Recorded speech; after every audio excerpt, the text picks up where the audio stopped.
if a slaughterhouse has glass walls, and we probably all heard this, like 80% of the world will probably be like vegan or vegetarian, because if you actually see what goes behind the scene, and let's say like the people can't see us, like those double-sided glasses, like we could see them, but they can't see us. If it was like that, like, and you actually saw that the reactions and the acts of these individuals when they treat these animals, you'll be disgusted.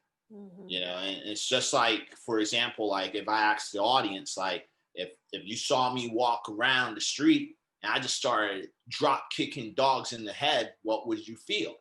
Oh man, I'm a butthole. I'm a bad person. I should get thrown in jail, get arrested, all these things, right? Because it's abuse.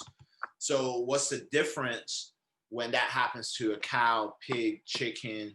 We don't really take that into consideration because we don't see it. And these animals do go through that. Now,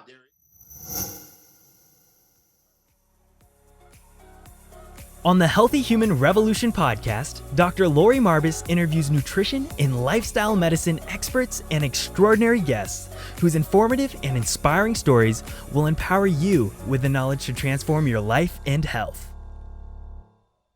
All right, welcome to the podcast. I'm Dr. Lori Marbas, and today I'm so excited to welcome Korin Sutton. How are you today? Everything's good. And yourself? I'm doing great. And, we kind of got to connect a little bit on Chef AJ's Veterans Day special, which is awesome. So thank you for your service. Thank you. Awesome. And I would love to hear, kind of your story is how you got into veganism and then also the bodybuilding, because it's really interesting. And then we can maybe talk about I heard a little bit about your story and the military aspect of it. I thought was really cool too. So. Yeah, so it all pretty much started about like 8-9 years ago. I was in Broward College. I was in school taking a public speaking course, and we were learning more about persuasive speaking at that period of the class. And he brought in as a special guest Gary Yourofsky, which is a huge animal activist, and he actually came to my classroom and did his speech. Now, if you want to witness this speech, you can just go on Google, just type in the best vegan speech ever. It's pretty much the same exact speech that he did in my classroom, and literally word by word. And when I saw that speech, it blew my mind, because I was like, wow, like I never saw animals getting slaughtered in this fashion. And it's not like I didn't know that animals die, for them to get to my plate. I already knew that. But just the whole notion and fallacies that and fallacies and stories that I pretty much created on my own in my mind, what happened was it just shattered that, it shattered that when I saw the reality. And when I saw that reality, like, it's not like they just killed these animals. There's a lot of abuse behind it, a lot of suffering, a lot of pain, a lot of torture. And for me being in the military, like, I witnessed some of that stuff, like that type of energy. And I always ask people that, if you ever seen, if a slaughterhouse has glass walls, and we probably all heard this, like 80% of the world will probably be like vegan or vegetarian, because if you actually see what goes behind the scene, and let's say like the people can't see us, like those double-sided glasses, like we could see them, but they can't see us. If it was like that, like, and you actually saw that the reactions and the acts of these individuals when they treat these animals, you'll be disgusted. And it's just like, for example, like if I asked the audience, like if you saw me walk around the street and I just started drop kicking dogs in the head, what would you feel? Oh man, I'm a butthole. I'm a bad person. I should get thrown in jail, get arrested, all these things, right? Because it's abuse. So what's the difference when that happens to a cow, pig, chicken? We don't really take that into consideration because we don't see it. And these animals do go through that. Now, there is farms that's out there, because I was in the show called Veganville, all right? About, like, I think it was a year or 2 years ago. It was a 3-part documentary. I flew out to the UK to try and get the city of Cardiff to go vegan. I was with Joey Carpstrong and other individuals, and it's a 3-part reality. It was a reality show / documentary, 3-part series. They played it on BBC One. You could watch it now on BBC One, iPlayer, and BBC Three. And if you want to watch it, but it's a really great show. But there is good farms out there that they really do take care of their animals, right? They really take care of them. Like it's pretty high standard living for these animals, and they really care. And when you talk to the farmers, you could tell, like, you know, they're legit at what they do, and they want the best. They want the animals to be calm. They don't want them to be in pain and suffering and stress, right? Because they believe in the same notions that we believe. Like, you know, if when you eat those animals and they're all stressed out and they're living that pain and suffering, that's what we consume. We become that as well. So they believe that as well. But the only difference, and this is where the clash is, like, they still die. Like you still take them to the slaughterhouse, and they don't wait for them to get old and stuff like that. It's the same at the end of the day. Once they're ready to get slaughtered, it's that time, and that's it. And and that's where the clash was, because for us, we were like, especially on the show, we were like, yo, like, you know, if you have that connection, you build that connection with the animal, how can you just kill it? You know, and you can see these farmers, like, they really love these animals just like a pet. Wow. But then they're like, that compassion gets shut off and then goes into money, because they're like, our farm has been passed down by generations. And this is a lot of things that a lot of people don't talk about. And so I was able to see both sides, you know, because some of these farmers, it's not like they just built a farm, they just start slaughtering animals. This is all they got. This is all they know. And this is like literally a hardcore generational wealth structured business. So it's like, for them to try to break ties off of that, it's really hard for these people. Yeah, so we're able to see that. Now, when I went through those two instances, those time periods, I know I'm kind of like jumping around. But, I think that's fascinating. I'm going to look it up now. Yeah. But within those two time periods, you know, and going back to when I was in college, I mean, that's what really made me go vegan, is because of that. It's just the pain and the suffering and everything that I witnessed. Wow. And I could relate to what those animals go through as well, because you just have to put on the shoe, you know, put the shoe in the other person's foot, and then you'll witness that. And how I look at things is that, and one of the things that really struck me was what Gary said. He told me that, it was a general question to the class. He just said, and it made me really think. He's like, what's the chances of you coming into this world as a human being, regardless what spirituality or religion you believe in? What's the chance of you coming into this world as a human being? Yeah. And he's like, and if you're in a religion that believes in reincarnation, he's like, you better hope you don't reincarnate into a pig, chicken, fish, because if you do, you're SOL. Yeah. So when he said that analogy, and kind of think about it, it's like, you know, we are blessed that we are human beings, and then we take this privilege and we take advantage of other living beings that came into existence. And I'm not trying to get all kumbaya and stuff, like, like, we live in a biological world, things live and things die, but it doesn't mean that we have to actually put a contribution to end life from our hands just because of a simple pleasure of taste. Right. Okay. And we have millions of different types of foods that we can eat in this planet, but we decide to target these animals and eat them majorly for our own pleasure. You know, and to me, I'm like, if I can just reduce that intake, you know, if I could reduce that type of suffering and that pain, especially how those cows live in these conditions, or these animals live in these conditions, because where America get their foods and majority, because these better farms, these high end, I forgot what they're actually called, the name for them, for those nicer farms. There's an actual name for it. But for these high tier farms, this is rare. You're not getting that at Whole Foods and Publix and things like that. You're not getting those. You're not getting that. This is you'll find that like at the small local farm market or something like that, or at the farm, because those farms are small. Yeah. But the big mass ones, like, you know, the big ones with the big names, those are the ones that does most of the suffering. Yeah, absolutely. You know, it's funny. I interviewed Luis Sahoyas, who's the director of Game Changers and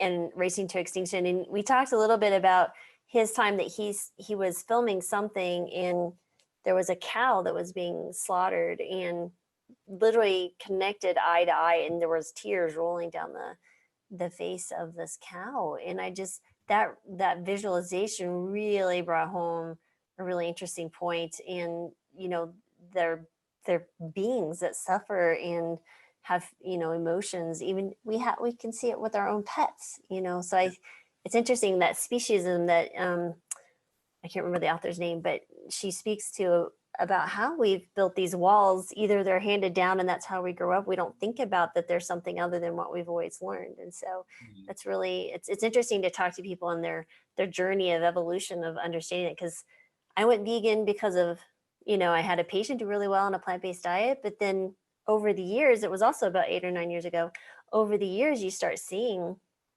more of that other side of it, and you can't unlearn or unsee these things. And it really makes you reevaluate your thoughts and beliefs about a lot of different things. And so I appreciate that you were so young to be able to do that in college. I was in my early 40s, so I'm still, you know, I was like, wow. So to be open to that message is speaks volumes of who you are as a person. Can we also speak a little bit about your entry into bodybuilding, because you're very good at it and you're helping others as well, which is really cool, because we had mentioned earlier on your website, it says no weak vegan. And I love it. I almost feel like that's like, leave no weak vegan behind, you know. It's like, no. So what was your journey into bodybuilding? So for the bodybuilding, just let me turn on the slide. Sure. You have a little bit of a, you know, protein powder back there. I'm assuming what that is. Yeah. This is all from Clean Machine. This is my awesome. It's a supplement sponsorship that I'm with, but it's a 100% vegan company, and some of the benefits with them is that all their stuff is made from non-GMO and organic ingredients.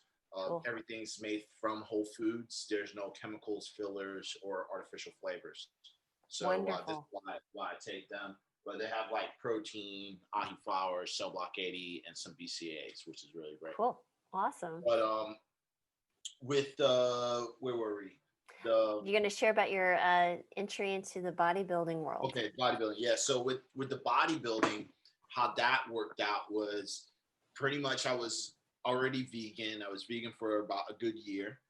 And, you know, I was pretty lean and ripped already. You know, I really liked how I was looking, really liked how, you know, everything, how I felt. And the lifestyle was pretty good. So a lot of my friends were, you know, when we were at the beach one day, and one of my friends came up to me like, dude, you ever thought about doing bodybuilding, bro? Like, you're pretty ripped, man. Yeah. And I'm like, nah, you know, I really didn't think about it. And because, you know, when you think bodybuilding, you're you know, and this is pretty much what a lot of people who don't really know the sport, when you just hear a word bodybuilding, you're thinking Arnold Schwarzenegger, Ronnie Coleman, you know, Phil Heath, you know, all these big giant dudes, you know, like really humongous dudes. And that's what I thought bodybuilding is it's like. I'm like, you know, I'm like, dude, I'm not as big as those guys, like crazy. Yeah. And he's like, nah, man. He's like, there's different. He's like, those guys are like pros and they're all stars, you know. But he's like, but the sport itself, there's different levels. and you start off as like an amateur, and there's different leagues and associations, and then you build your way up through the sport. And he, so when he showed me one of his friends that did a show, and he's like, bro, like my friend, he doesn't even like, he's not even doing what you do, like, because I was already doing training already and stuff. Mm-hmm. So he's like, he's not even like that athletic, and he's not doing training. He doesn't understand nutrition. He just got a coach, and he actually won. And he showed me, and the guy, literally, the guy didn't look that great. You know what I'm saying? Like, wow. So, and he's like, look, you could have beat this dude. Like, so he's like, and he's like, yo, like, this is what you should do. And I was like, all right. So I put that into the back of my mind. And then and this is in my mid-20s. So like, we were at the beach drinking. Then I think that same day, or maybe the following day or something, I went to a club, and then I was with some friends, and then one of my friends was actually dating a bodybuilding coach, right? So then she introduced him to me, and then because she was like connected with my friends as well, and she's like, yeah, he's thinking about doing bodybuilding, right? You should talk to him. So we talked a little bit in the club, he gave me his number, and he's like, yeah, if you're serious, give me a call. Now, I'm a type of guy that I believe like in universe, God, messages, and when I saw that was going on, like, I was like, okay, what's the chances of like my friends telling me about bodybuilding? And, one of my friends who's dating a bodybuilding coach brings him up to me to, see if I was interested in bodybuilding. And truthfully, like, even when he told me, it wasn't something that I really, I took into consideration, but it wasn't something like so super serious, right? Mm-hmm. But after I saw that, I kind of started just doing some research about it, right? Because it was just, enticing the mind. And I was like, oh, let me check it out. Because being vegan and being in the vegan community group back then, I think early 2000s, it's like people on Facebook, people were just like, sharing Flex Friday pictures. And so I think that's when the vegan Facebook groups was like really cool, Now it's just a bunch of arguing people. But like before, everyone was just like, yeah, like get 1,000 likes, yeah, they were just happy, man. Right, absolutely. Now everyone's angry. Like, you say one, everyone got a million opinions about you. But like, I went on, I was checking out the group. I started doing some research, and I was looking for like coaches, trying to see how the whole bodybuilding thing works. And I was like, I don't do any activism. The only thing I've been doing is reading books. Like, one of the first books I read was by Robert Sheep. It's Vegan Bodybuilding and Fitness. So it was the first book I read, and I was like, oh, let me pick this up. He talks about bodybuilding and did some research. So after reading books and doing some research, I ended up calling the guy I met in the club. His name's Dave Bogan. So I've been with this guy, make a long story short, fast forward, for like past 7 years. Wow. So I never changed my coach once I called him up, because like, it's destined, So I called him up. No coincidences. Yeah. I called him up. He told me what's up, and we started training.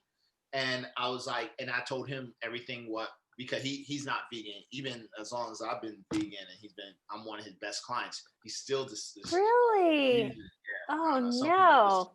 It's just tough. Some people are just real tough.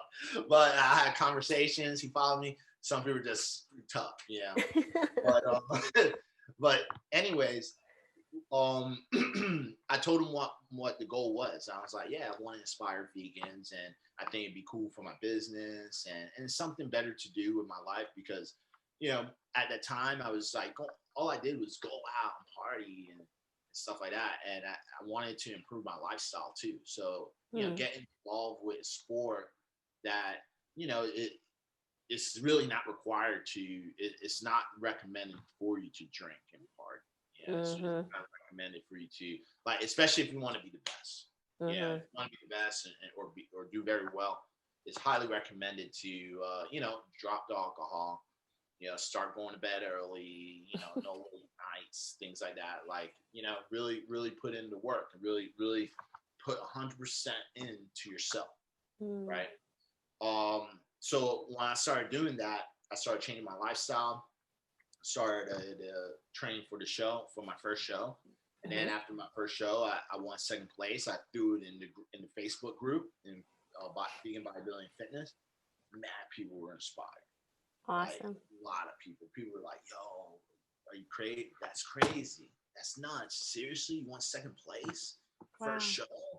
Yeah. And ever since then, we call it like the itch, like I was more, because people were mad inspired, right. A lot of for this, right? Yeah. So I was like, yo, I want to keep doing this, right? So cool. I just kept going, winning show after show, and the more I won, the more people that was getting inspired. More people wanted to go vegan. Yeah, more people wanted my assistance and my help to help them transition to move on to a vegan lifestyle. So that's how it kind of all started with the whole bodybuilding. And for me, just my lifestyle improved overall because, like the drinking and stuff, I drink, but like, it's not like how I used to. It's like really rare. It's like maybe 2 or 5 drinks a year or something like that. It's really, really rare. And even when I do, it's like, I don't drink to get drunk. I used to get crazy. Now it's like 1.5 beer, I'm done. Like, that's it. I'm done. So yeah, a lot of improvements, but it helped with a lot of things. It's phenomenal. So where in all of this did the military fit? The military with the military, that I wasn't vegan when I was in the Marine Corps, because I joined the Marines like in 2000, I want to say 2003. Yeah, 2003. And so the 4 years when I was fully active and stuff, I wasn't vegan at all.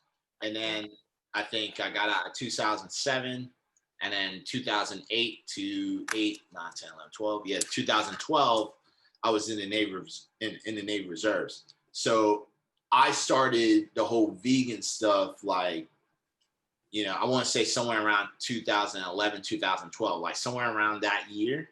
Yeah, I kind of like started playing with it, and I was in the Navy, but I transitioned to veganism, because even after the speech, what really happened, I'm kind of time skipping parts, right? But like, what really happened was, after the speech, I wanted to go vegan, but some of the things that Gary just kind of left out was when it came to, like, he explained it, but when it came to like the protein stuff, like, I didn't know how I can get a significant source. And veganism back then isn't the same as now. Like, Clean Machine didn't even exist. There was no like supplement company making a bunch of good vegan powders that was cheap and affordable. Yeah. And there was no Gardein.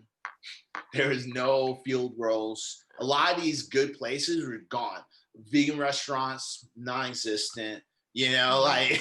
So, yeah, no, I know. It was early 2012 when we transitioned, and I lived in Western Colorado, in rural Western Colorado. So, oh yeah, I think the only thing I could find in the stores that we drove an hour to the grocery store was the Boca brand, those little beefy thing crumbles. And we used that at first until I figured out what I was doing and how to practice medicine like this too. That was a challenge too, because there was no, active, doctors sharing their information on how to do it. But I learned over time with some very gracious and patient patients. So you were in the military and you were in the Marines. So tell us a little bit about your experience and what that was like, active duty. In the Marine Corps? Yeah. It's the Marines. It's like, I was in like, the Air Force, so I had a different experience. So y'all should know about us. Y'all get paid extra just to be around us. oh well, you come to eat what we serve. So I'm just saying, I was always told we have the best bases. As a Yeah. female, the Air Force was the best choice I could make. I will tell you that.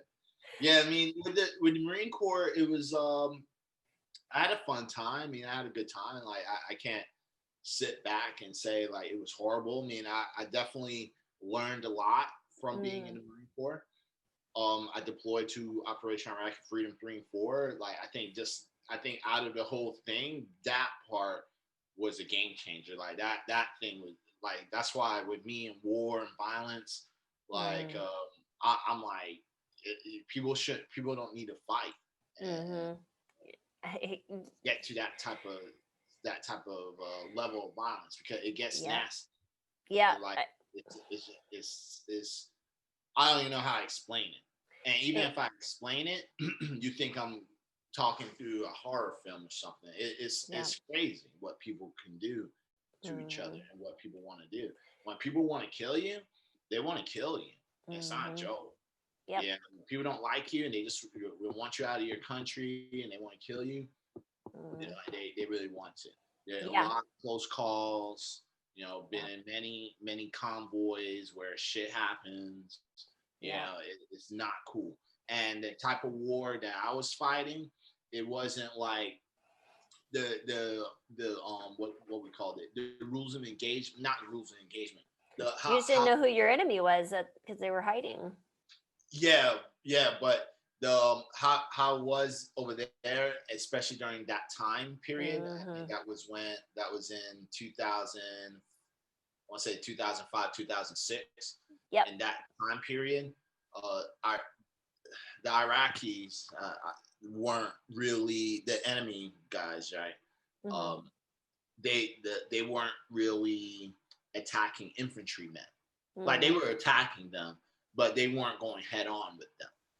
Because after the first two campaigns, like Operation Iraqi Freedom 1 and 2, going head to head with infantrymen and special forces, like they were getting their butt kicked, like they were getting demolished, you know, like, right? Yeah, and I'm not trying to bump up, like, you know, it's just American infantry Marines are like, you know, they're one of the best in the world, like, yeah, absolutely. These guys are highly trained to kill, highly. So, you know, and you're talking about first world country going against a third world country, you know, highly trained individuals. So they were losing these fights with these guys. So what they had to do was change up the way they were attacking the Marines, right? And what they started doing was started targeting the logistics. That's where I came in, because I was in more peak. I was like 35, 31.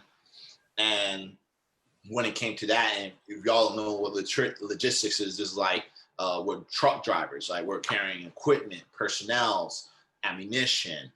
Sometimes we're doing construction, because when you're green, you do everything. So it's you do everything. You have one job, but you do every job, right? So it's like, you know, doing construction, riding Humvees, like, you know, whatever has an engine in it, pretty much you operated it when it came to ground support. So that's where I came in, and they were attacking us because they knew, like, oh, if we blew up like a convoy or you know, stole ammunition or destroyed medical supplies, this can hurt them. This can hurt the infantry's morale, right? Because where I was stationed at, I was in Camp Hit. So this is a small little camp, not no base, small little camp in the middle of the city. And then then in the city, like we were like, here's Hit, here's our camp, like literally you just skip and hop, you're in this main city. But then in the main city, we had 5 fobs in a sector, like it's like a boom, boom, boom, like 4 corners and 1 in the center. And going through that stuff was crazy, because we had to drive in that city every single day. And, you know, the enemy, they watch everything you're doing and they start bombing our camp. And our camp was literally, I mean, our camp was I think it was like a school that we took over. Because we literally had to take over these places and then station our stuff there. Right. So because I was part of the Marine Expeditionary Unit 22. So we took a boat. You know, y'all probably people that might have friends in the military, y'all probably heard they fly over and stuff. Some of these individuals, especially if they're not in a combat unit, they're doing mostly support. But these bases are so huge, and it's like they're safe. Like, yeah, like with us, we're not safe. We're like, we're just in the middle of nowhere. So it's like, and we just took people's stuff over, you know. So it's like, people are mad. People are mad. Yep. People are mad. Yep. Yeah. I was active duty 06 to 2010, and I got sent to the Middle East, but I wasn't in Iraq per se, but I was in Qatar next to Saudi. So we had like a base of about 15,000. But I would fly with patients to Iraq and then to Germany if they needed medical escort. And when I was in Iraq at the hospital there, the large hospital, we had to sleep in the ER with our patients waiting for the next transport over. And I mean, the things that I saw just there, and, you know, I was fine. We'd get people who had been injured and come, and they would convalesce with us before going back to their main active duty. And but we'd have people come in they'd have, you know, planes stop and refuel in from Afghanistan or something, and they'd roll out the coffins, and it just was so devastating to see the injuries and what we were doing, and it really struck me. And then when I was actually doing 3 kids. When I was flying, and we were doing these combat dives and to fly in and to fly out, and you're like, I'm wearing, you know, lead vest, and I'm flying over, you know, a zone that you're having to dive in and out. And I'm going, what am I doing here?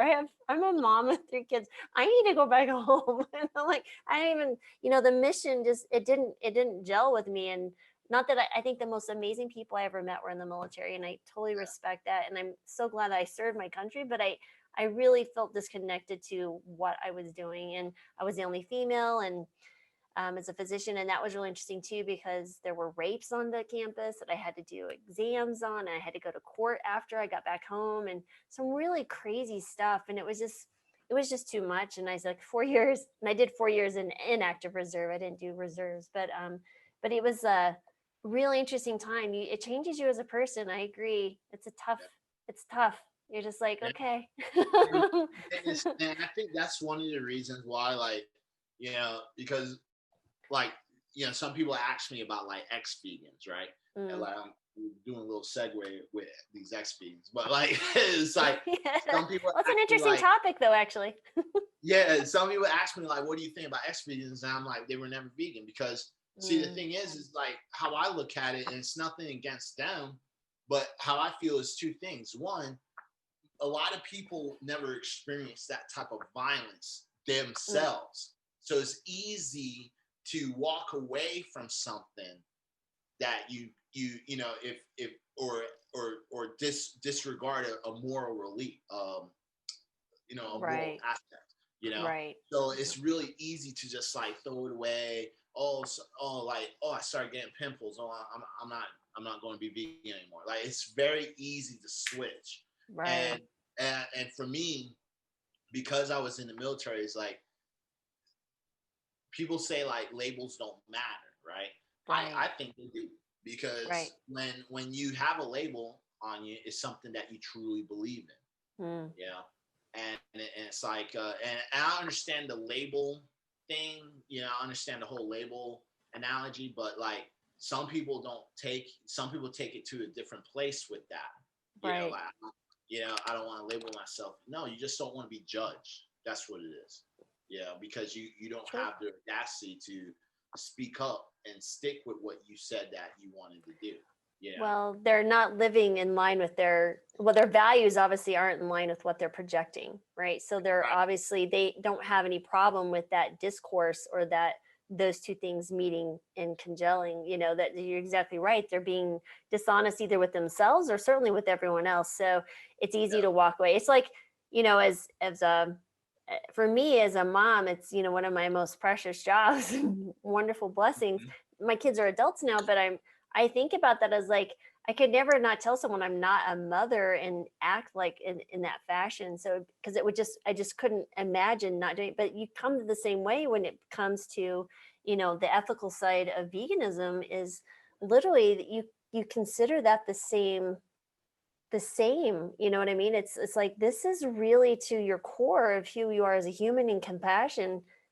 You can't, the inner conflict just can't exist. Exactly. Yeah. And I think that's why it's for me, it's easy to stay vegan. Like I never gave myself excuses or reasons to not do it, or because of social peer pressure, whatever the case can be. Like I never really gave in, Right. I even tore my Achilles being vegan. Did people online give me slack? Of course, man, of course. But if you're on, but here's another You're a thing. human. You're still going to be prone I'm to injury. But how I look at it too is like, when you're a social influencer, I mean, you have to take the heat. Like that's part of it. Right. Right. Like I knew people were going to talk crap, and people did. Oh, it's because you're vegan and you tore your Achilles. What are you talking about? Like, was it Kobe, right? Kobe tore his Achilles. I feel like my tore his Achilles. goodness gracious. Yeah. Like it's a regular sport injury. Like it happens. Exactly. The aren't, yeah, it's really interesting, some of the comments, and I'm just a doctor trying to share a health message. And so I have YouTube and I've been doing the podcast for about 4 years. I have people go online and it just kind of tickles me. At first it was like, oh, should I listen to this? But after a while you're just like, whatever. But they type in, oh, this doctor definitely doesn't look healthy. I'm like, let me see your mama at 50 doing what I'm doing. I'm training for an ultra marathon, dude. Come on. I'm running with my 22-year-old. Come on, give me a break. And another was like, oh, you look like a boy. I'm like, really? I've never been told that. And I'm like, it cracks me up. I was like, what is wrong with you people that you feel the need or the urge to make unhelpful comments to people you don't even know? I was like cracking me up. I was like, oh my goodness gracious. It's just, you have way too much time on your hand. You need to go find your purpose and live it, people, please. Oh my gosh. But, but I would love, because most of the time when I get interviewers, like incredible people who are doing amazing things like yourself, they really want to know, like, what are you eating? So please, can you walk us through what someone like you who does these amazing, contests, and you're winning and you're helping others, what do you do in a day of eating, and how do you instruct others too? Well, what I try to put out is, or what I try to educate people is how to count macronutrients, and this is like keeping track of the foods that they're eating, because the thing is that a lot of people that, before I go into that, I've been in the fitness industry for 9 years, and what I witnessed is people like to do diets to lose weight, and diets work. But the thing is that when you're off the diet, how do you revert back to eating normal?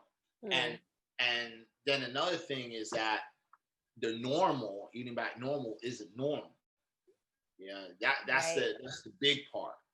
That's why a lot of people have these yo-yo diets, and they're always jumping from coach to coach, or they're training and not, they're with somebody, they're not getting significant results, things like that. So when I saw like this was happening, there was just a gap in the fitness industry when it came to like these diets and having people to just have sustainable results. And what it is really just a lifestyle. So what I do is I really try to help people change their lifestyle, because if you want to have sustainable results, then fitness has to be part of your lifestyle. How you eat and everything that I teach you, it has to be part of your lifestyle. So what I try to do is educate people about first things first, learn how to count macros, which is learning more about the the larger nutrients, right? This is like your protein, carbs, and fat. Like first you have to re-educate the person the nutrients of food, because no one learned this crap in school.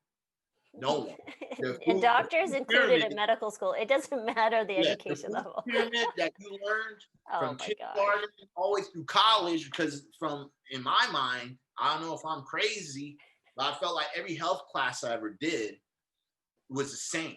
From kindergarten to college, it was the same, unless you took a special nutritional course, like just a course just on nutrition. Right. But if it was like health and wellness or health and fitness, they always changed the name. Health 101, like something basic, is that you're going to see that damn food pyramid, and then they're going to show you like a human body and just show you the anatomy of the body. Yeah, like I don't know why that works, because the only thing that I walked out of those classes, I always passed them, but and it was the easiest classes, right? But the only thing I got out of it was you get protein from your meat. So any type of animal, that's where you get your protein. Fruits and vegetables are healthy for you, and then milk is for calcium. That's it. Yeah, any type of dairy, calcium. That's it. That's all I got. And some of y'all that might be watching probably, yeah, that's all I know. Yeah. So we're all in the same boat. So the thing is like that. This is why I try to teach people how you count macros, because you need to really learn the nutritional facts labels. Okay, what I'm teaching you is nothing. It's nothing new, really. It's nothing new. It's actually good that we have smartphones and we have applications like MyFitnessPal. We can just scan the item and it tells you what it says. All it's doing is just copying what it says on the back of the bottle. That's all it is. Yeah, but it records it and then tells you how much you should be eating at the end of the day. So what I do is I give you your designated macronutrients. I tell you exactly how much protein, carbs, and fat, and also how many calories. And this is different than just counting calories, because calories is macros. But the macros, you have to know how much you're eating from those three categories. Because if you're just doing calories, you can lose weight, but you're not learning nutrition. You're just literally counting calories, and you can get like 2,000 calories from burgers, French fries, and soda. Yeah. So you're not learning just counting numbers. You have to learn where you're getting the nutrients from the food. And then I show you other things like, okay, what's a great source of vitamin A?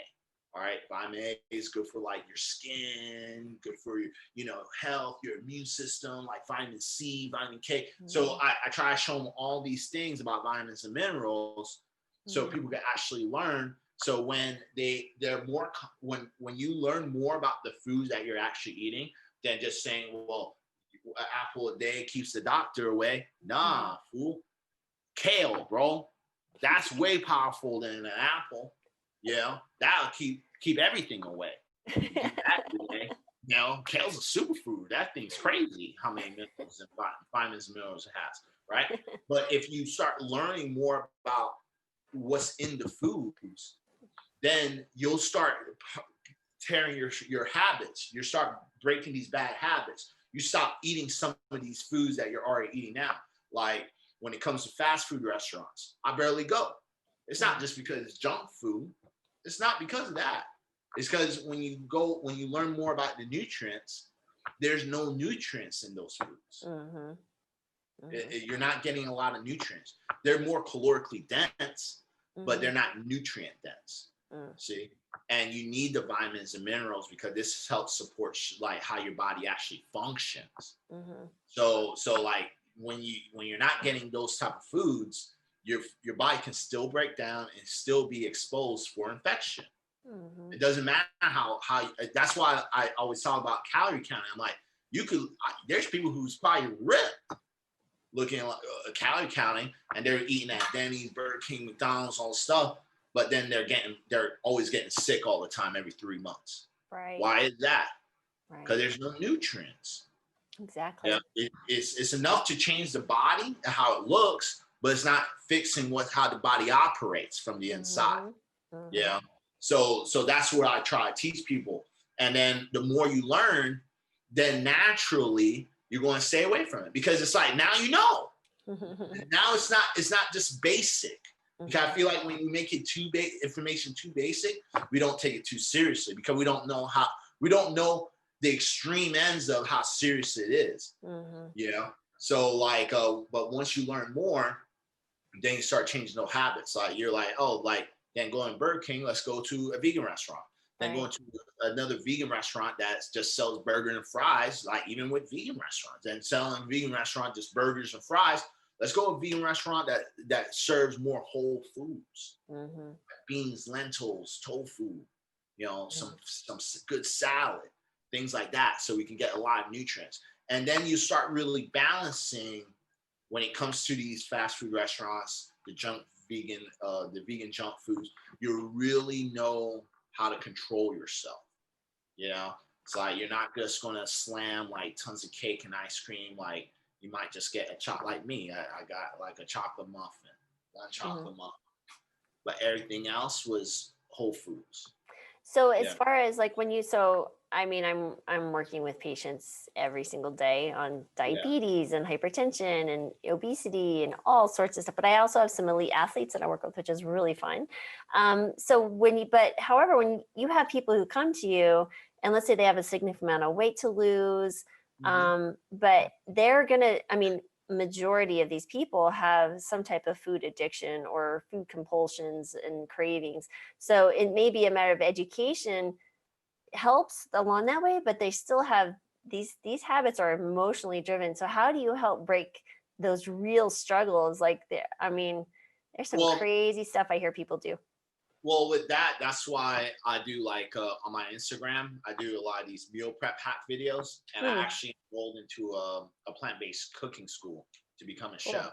So I can upgrade and give just more value when it comes to these recipes and meal preps. But what I try to do is like, for example, if someone they're addicted to sugar, and this is mostly like my women students, right?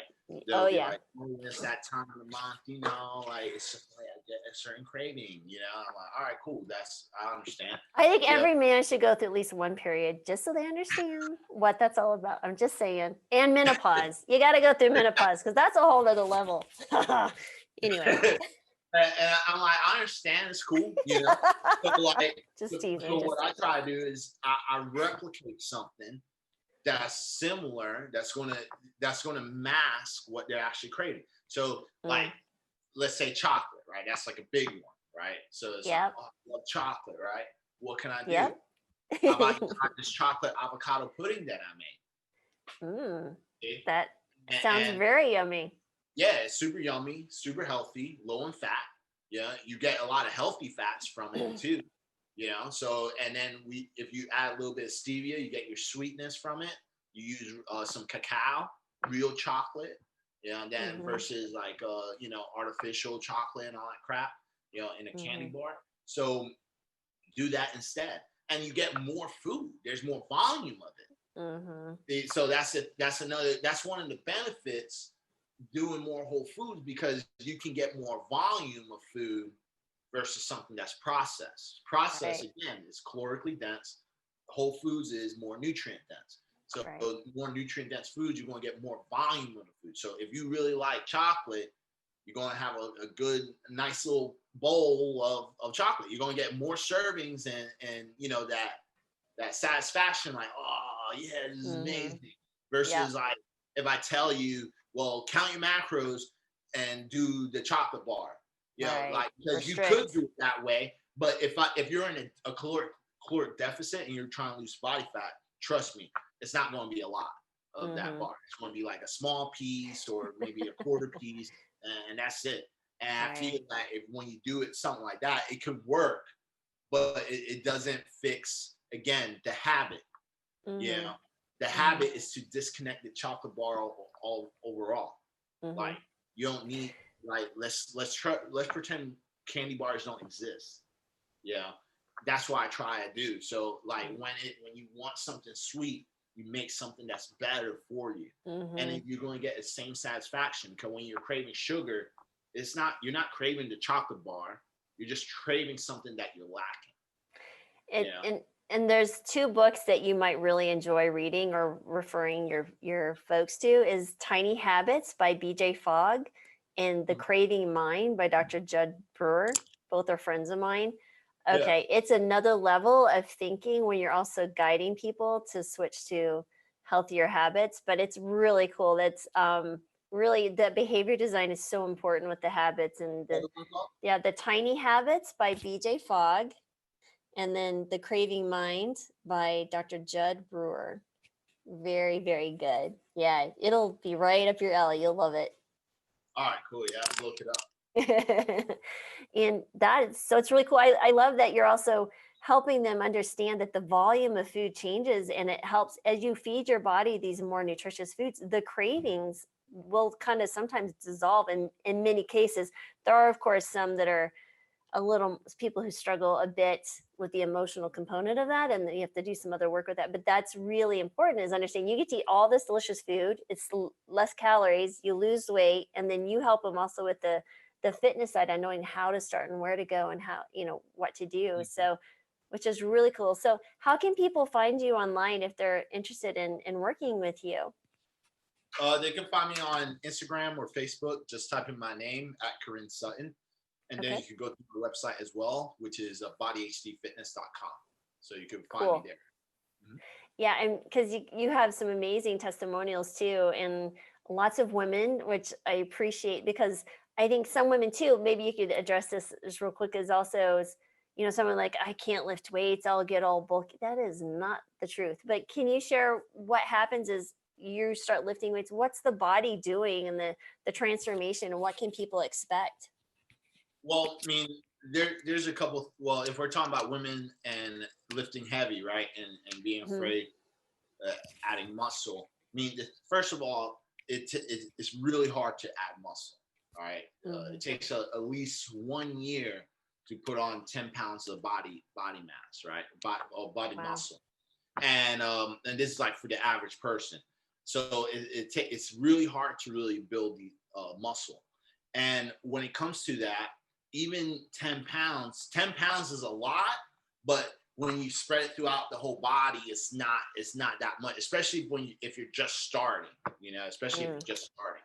So it's not like it's a lot, but it's not going to look like, it'll look a lot to you, but it's not like you're going from like skinny to like, again, Phil Heath. Like, it's not like those extremes. Like, no, it's small gradual growth. And the longer you do it, the better you look, and the bigger you become.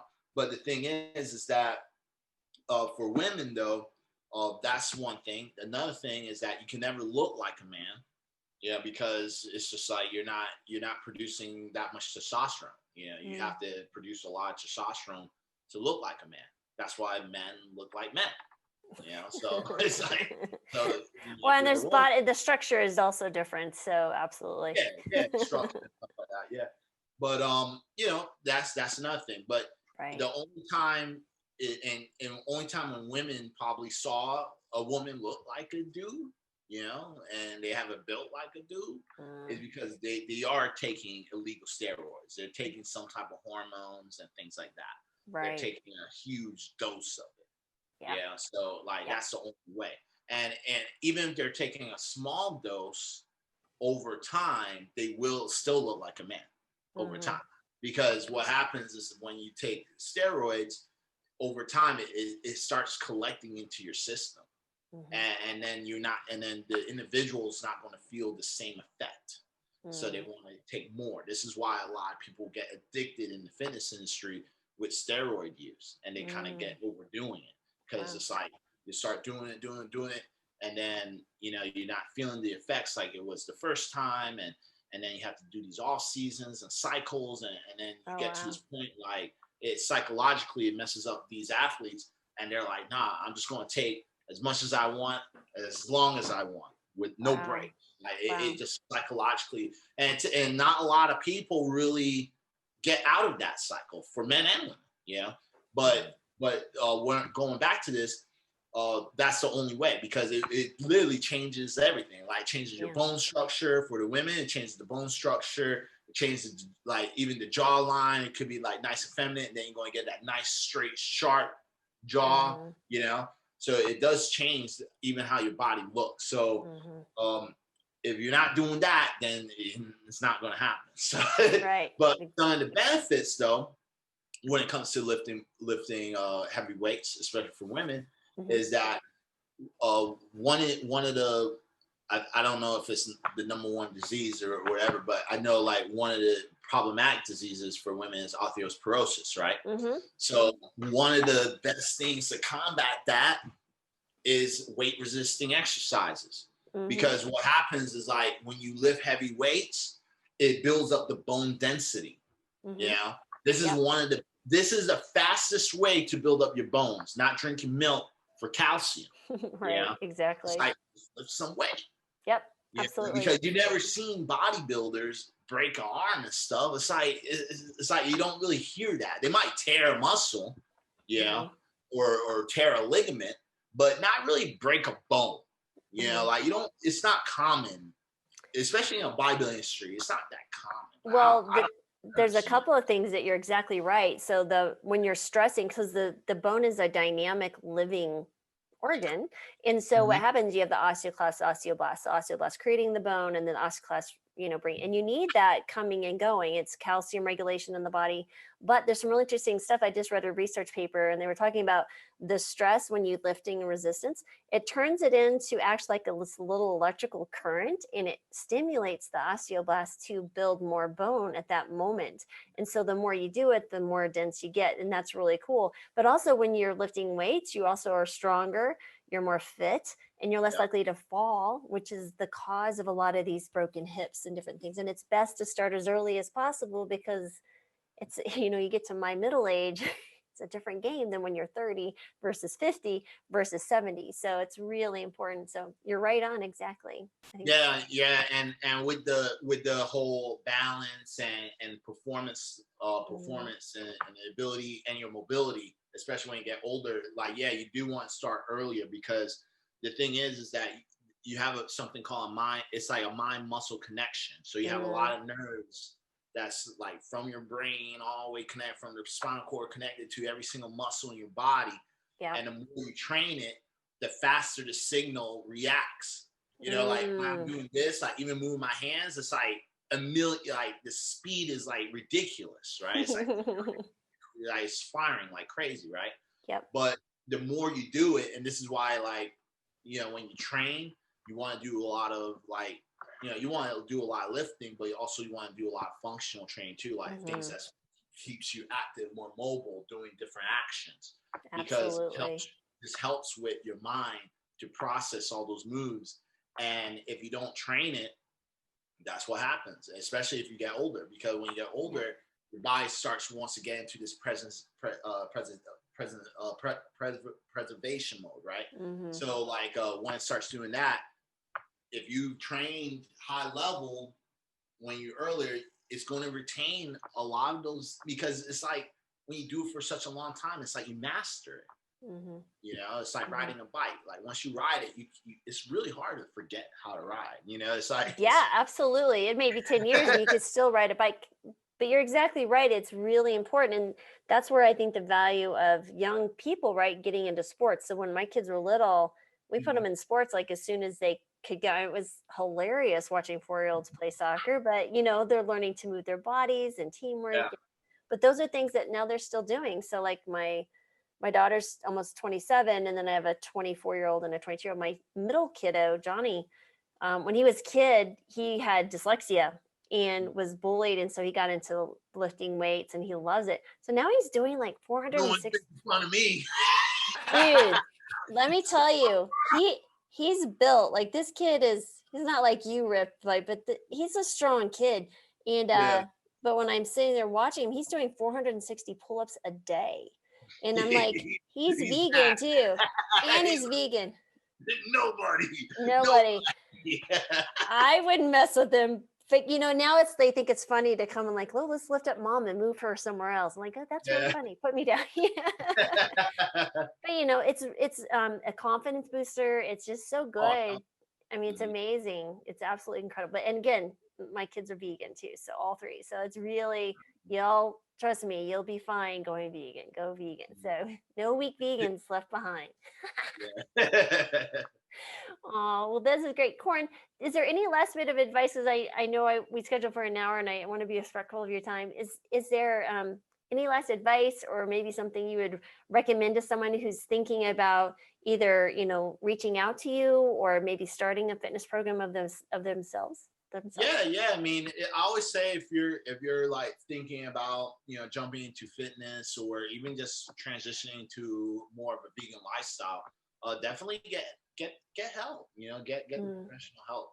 And, I'm always available. I'm always willing to talk to individuals and, tell you a little bit more about what I do and how I can help you. So, just do that, because when you try doing like your own research, I always say like there's different types of people. You have like the victim, right? And these are individuals that just, you blame everything because you think everything's against you, So Right. like with the whole COVID situation, I'm not working out because the gym closed down in COVID, That's not a great mindset to have, like, because this in the military, it's not about the problem, it's about how can we overcome it, because shit's gonna happen. These are the military are problem solvers. I will tell you, you will learn to critically think and solve a problem, because guess what? No one else is going to do it. No.